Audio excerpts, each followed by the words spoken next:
ये वाले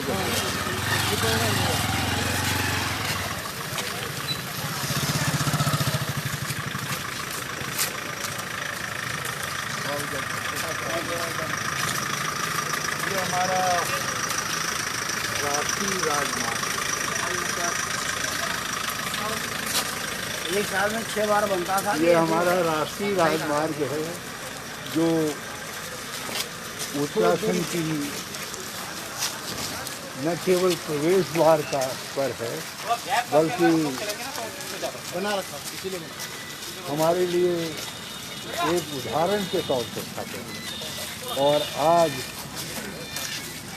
यहाँ सड़क पूरी तरीके से गड्ढों में हो और हमारे कुछ साथी किसान भाई इसको अपना खेत मान करके कह रहे हैं जब सड़क ही नहीं रहनी है तो हम यहाँ पर क्यों नहीं धान की रुपाई करते हैं। तो ये धान की रुपाई करने के लिए थोड़ा दूरी में तुम हटो, सामने से हटो।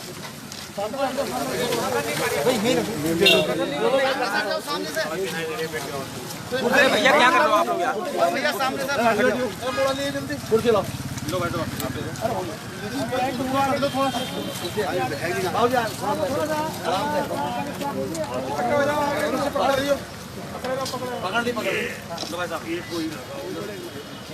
लग नहीं भाई सही से। इधर आ जाओ, इधर थोड़ा डिस्टेंस डालो, जरा से डिस्टेंस, सब डिस्टेंस बना लो। अच्छा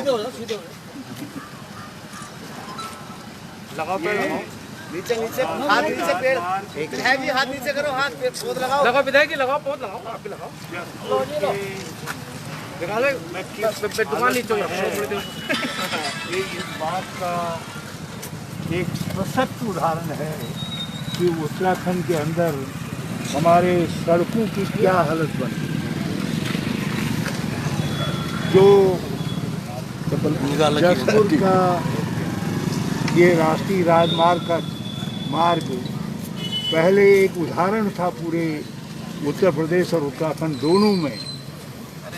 गर्मियों में कोई भी व्यक्ति यदि बालू में कंघी करना चाहे तो उसका चेहरा दिखाई देता था, इतनी चमक यहाँ की सड़कों की थी। और आज ये गड्ढे बन गई। और मैं पिछले 4 माह में 3 बार पहले ट्वीट कर चुका हूँ, तब आज मुझको जो है यहाँ से पद यात्रा प्रारंभ करने का निर्णय लेना पड़ा कि मैं कुछ देर पैदल चलूँगा। और इसलिए और मैं किसान भाइयों को, आदेश जी, जाकिर जी, इन सब के नेतृत्व में बहुत धन्यवाद देता हूँ। MP सिंह जी, सुखदेव जी, निदार साहब, हमारे सब लोगों ने, इन लोगों ने ये फैसला किया कि वो यहाँ इन गड्ढों में जो है धान रोप करके इस सरकार को आईना दिखाने का काम करेंगे।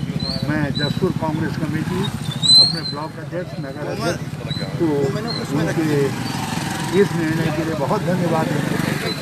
बल्कि कांग्रेस के लोगों से मैं प्रार्थना करना चाहता हूं कि राज्य भर में इसको एक मुहिम के तौर पर बनाएं। जसपुर ने जो आईना दिखाया है, जसपुर से पहले सितारगंज भी इस काम को कर चुका है, तो इसको जो है सारे राज्य के अंदर फैलाया जाना चाहिए ताकि राजमार्गों की दुर्दशा पर लोगों का ध्यान खींचा जा सके। गन्ने का पेमेंट नहीं हुआ ना, वो नहीं। अच्छा, उसके लिए तो एकदम भूख हड़ताल करो। काशीपुर रखते हैं। हाँ, काशीपुर साइड का वहाँ तो पैदल चलो। हाँ पैदल। ये एक बार सब रुक करके लगा लो। चलो एक बार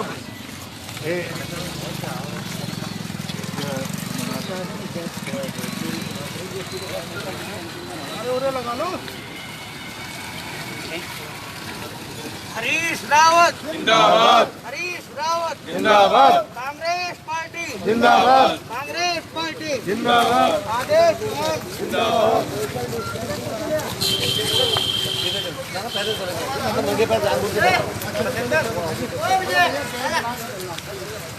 ये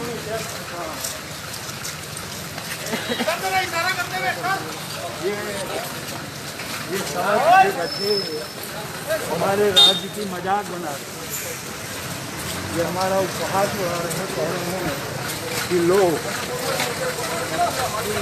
ये है तुम्हारे उत्तराखंड की पहचान।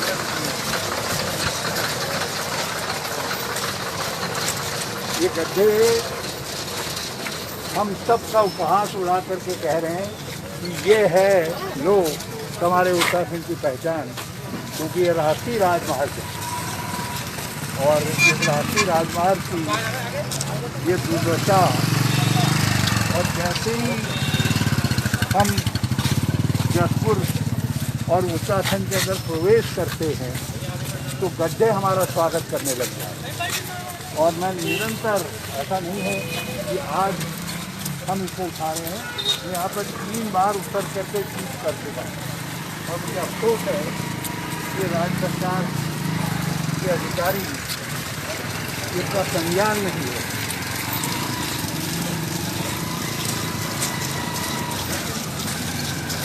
मैंने बैलगाड़ी वाला पूरा जाएंगे। तो हम लोग बहुत गैप कर लें, उसके बाद आगे से पहुँचते हैं ना गड्ढों में जरा भारी गड्ढा जहाँ आराम से धीरे धीरे चल रहे हैं। थोड़ी दूरी बना लो पीछे को। विधायक जी के जूते मंगा लो। रोड घेरने दो, कोई बात नहीं।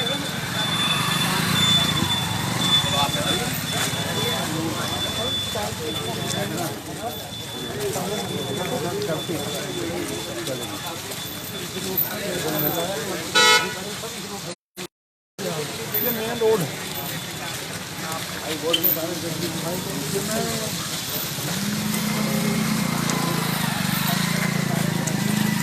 ये कहना गुरुजी थोड़ा सा गैप रखो बस।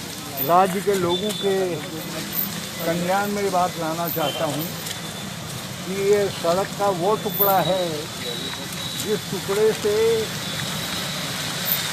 सारी राजनीतिक दलों के प्रमुख लोग, विधान बनाने वाले विधायकगण और न्याय प्रदान करने वाले लोग तक यहाँ से जाते हैं।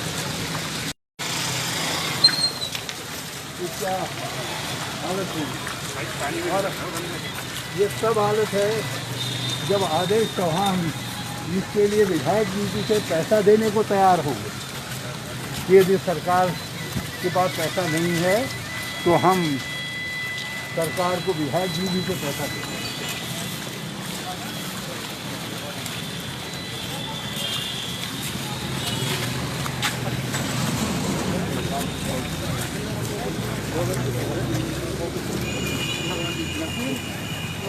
चाय की रख रखी है, चाय बन रही है ना सब लोग देख के रहते हैं। चाय ही कल सर वार्ता भी तो वही करेंगे ना। तो ना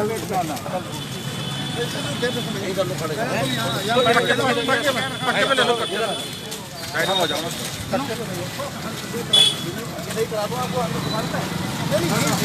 सीधे भैया सीधे रहना, सीधे रहना।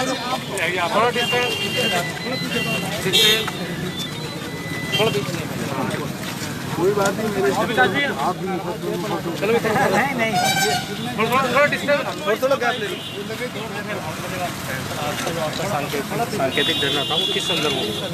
ये सांकेतिक पद यात्रा है, ये सांकेतिक विरोध प्रकट करना है, ये सांकेतिक धान रोपण और हमारा नहीं है धान रोपण। ये यहाँ के किसानों का फैसला है कि जिस सड़क के लिए हमने अपनी खेती दी, यदि वो सड़क नहीं रहनी है, वो केवल गड्ढा बन जानी है, तो क्यों नहीं हम इसमें धान का रोपण करें। आदेश चौहान जी इतने व्यथित हैं कि निरंतर लड़ रहे हैं इस सड़क को ठीक करवाने के लिए, ठीक नहीं हो रही है। इन्होंने कहा कि मैं विधायक निधि से भी पैसा देने को तैयार हूँ, लेकिन इसको मरम्मत नहीं की जा रही। और पूरे नादेही से लेकर के जैसे हम प्रवेश कर रहे हैं काशीपुर तक, जो सड़क की निरंतर दुर्दशा है वो हम सबको लज्जित करने का काम है। राज्य के सारे सारे प्रभावी लोग यहाँ से गुजरते हैं मैं 3 बार ट्वीट कर चुका हूँ। आज चौथी बार जो है पदयात्रा करके अपना विरोध जाहिर कर रहा हूँ। तो ये राज्य सरकार जीते और इसीलिए मैंने फैसला लिया है कि कल 15 अगस्त को जब मुख्यमंत्री हेलीकॉप्टर में जा रहे होंगे तो मैं बैलगाड़ी में जाऊँ। और ढंढेरा से लंढौरा तक वो भी एक राष्ट्रीय राजमार्ग है, उसकी स्थिति ये है कि वहाँ व्यक्ति को गाड़ी को निकालने के लिए कि सुरक्षित निकल जाए, नीचे उतर करके गड्ढा बताना पड़ता है कितना गहरा है कितना गहरा नहीं। हालत बहुत बुरी हालत इतनी खराब हो। और यह हालत राज्य भर में हमारी सभी सड़कों का है। तो मैं इसको प्रतीकात्मक तरीके से विरोध के रूप में इस यात्रा कर रहा हूँ और मुझे उम्मीद है कि राज्य भर में ये मुहिम चलेगी और उत्तराखंड सरकार को हमारा जनता के लोग आईना दिखाने का काम करेंगे। और ये सड़क जब भी बने ऐसी ही बने। Thank you Aadesh ji, thank you Congress committee, thank you जाके जब भी बनती 4 दिन में टूट जाती है।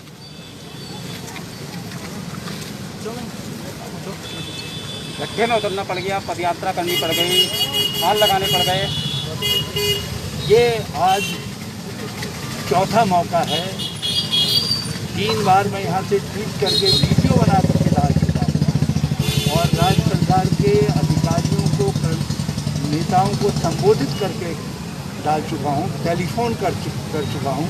क्योंकि जसपुर से जो प्रवेश करता है तो उसको यहाँ की सड़कों का आईना देखने को मिलता है। इससे हम सब लोग शर्म महसूस करते हैं। अब जिस हिस्से में आज किसानों ने, मैं आदेश जी के नेतृत्व में बहुत सही निर्णय किया कि धान रोपण, उन्होंने कहा जब सड़क ही नहीं रहनी है तो हम खेत बना दें। आदेश जी विरोध स्वरूप नंगे पाँव चल रहे हैं। सब लोग, कांग्रेस के लोग मेरे ना कहने के बावजूद भी, क्योंकि ये एकांगी पद यात्रा थी, मैं केवल आदेश जी को चाहता था और जाकिर जी को मैंने टेलीफोन किया था, तो ये लेकिन सब लोग जुट गए। इसलिए क्योंकि लोगों का दर्द है और राज्य के अंदर सड़कों की बदहाल स्थिति के विरोध में मैंने आज ये कदम उठाया। माननीय रावत जी, कमोबेश ये स्थिति किसी सड़क की नहीं है, प्रदेश के अन्य जो की है, तो क्या करेंगे आगे? मैं सारे कांग्रेस के लोगों से, जनता के लोगों का आह्वान करना चाहता हूँ कि जगह जगह इसके खिलाफ जो है अपने अपने तरीके से, सांकेतिक तरीके से विरोध प्रदर्शन। कल 15 अगस्त है, ऐसे में किस तरह से 15 अगस्त मनाएंगे? 15 अगस्त की सबको बहुत बहुत बधाइयाँ। 15 अगस्त तो हम सबका एक सिरमौर दिवस है, हमारी आकांक्षाओं का दिन है, हमारी जश्न आज़ादी का दिन है। उसके लिए सबको बहुत बहुत बधाई है। और मगर आज़ादी को अक्षुण्ण रखने के लिए बहुत ज़रूरी है कि हम विकास की तरफ निरंतर ध्यान दें। तो कल मैं विकास की तरफ लोगों का ध्यान खींचने के लिए लंढौरा से, ढंढेरा से लंढौरा तक जो सड़क है वो भी गड्ढों में सड़क है, वहाँ बैलगाड़ी में यात्रा करूँगा। क्योंकि उस समय माननीय मुख्यमंत्री जी जो हैं हेलीकॉप्टर में यात्रा कर रहे होंगे, तो मैंने कहा मैं बैलगाड़ी में यात्रा करके एक उदाहरण के तौर पर उन तक संदेश पहुंचा। किसानों का बकाया बहुत है प्रदेश में, इसको लेकर क्या कार्रवाई करनी जा रही है? हाँ, बहुत तकलीफ है और सरकारी मिले हैं और मैंने आदेश जी से अभी बात की है। इनको ये काम हमने सौंप दिया है, कह दिया है। काशीपुर में हम लोग जो है उपवास, हम धरना रखेंगे और जल्दी उसकी तिथि निर्धारित करके ये प्रदेश कांग्रेस अध्यक्ष है और लोगों से भी बातचीत कर लेंगे। हम लोग जो है यहाँ उसका विरोध प्रकट करेंगे। आप पूरे प्रदेश में प्रदर्शन कर रहे हैं, तो आप कांग्रेस के बड़े नेताओं का समर्थन आपको नहीं मिल रहा है? हाँ, ये छोटे नेता लग रहे हैं लंबे चौड़। मेरा इशारा प्रीतम जी की और इंदिरा जी की तरफ। अरे वो अपना काम वो भी कर रहे हैं, वो भी कहीं कुछ कर रहे हैं और ऐसा कुछ नहीं है। और सब साथ थोड़ी चलते हैं और हम तो राह चलते राह के मुशाविर हैं और उसी में जो है कुछ उनको लेकर के बैठ जाते हैं फकीरों की तरीके से। अब उनको कहाँ बेचारे मेरे पीछे लगे चले, लेकिन जो कांग्रेस के कार्यक्रम हैं उन सब मिल करके करते हैं। कल वेबिनार में मैं था, सब लोगों से जब ये बातचीत कर रहे हैं। चर्चा ये भी है कि हरीश रावत जी अपनी एक पार्टी भी बना सकते हैं। आप तो हमारे दोस्त थे, कब से आप हमसे दुश्मनी निकालेंगे? सर कोरोना काल में जिस तरह से पॉजिटिव आ रहे हैं लोग, एक बहुत बड़ा इसमें कुछ वरिष्ठ नेताओं ने, बीजेपी के वरिष्ठ नेताओं को भी पॉजिटिव हुआ और वो क्वारंटाइन हुए। उन्होंने भी आरोप लगाया कि इसमें कहीं ना कहीं विभाग द्वारा या सरकार द्वारा कुछ धांधलेबाजियां हो रही हैं। क्या कितना सही मानते हैं? देखिए, कोरोना में एक भ्रष्टाचार भी पैरेलल चल रहा है, और जिस तरीके का खर्चा दिखाया जा रहा है और धरातल में जो कुछ है, दोनों में भारी अंतर है। बल्कि हो सकता है आने वाले दिनों में जो है कोरोना घोटाला एक बड़ा घोटाला साबित हो। ठीक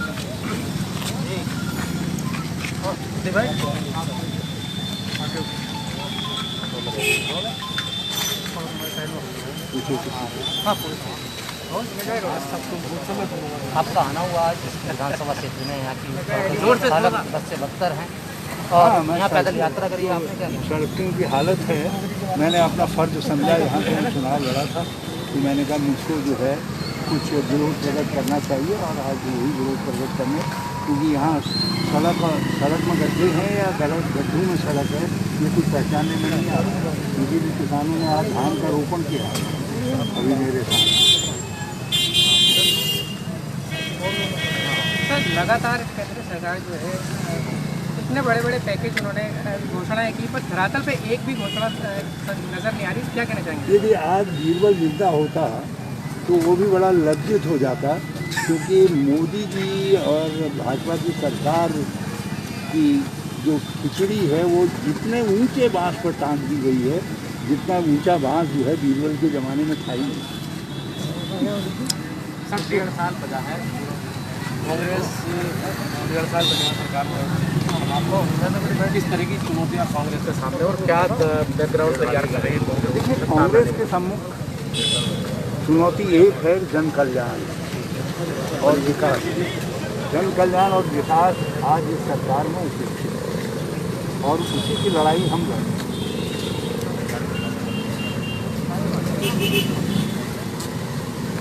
जैसे ही चलने से 2022 कांग्रेस आएगी,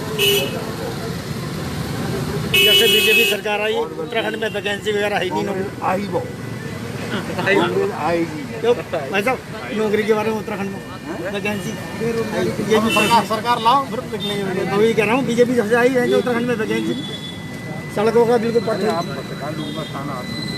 नहीं क्वेश्चन। 2022 में कांग्रेस आएगी, मतलब पूरी तैयारियां कर ली गई हैं हर तरीके से, हर मोड़ पे हर मोड़ पर।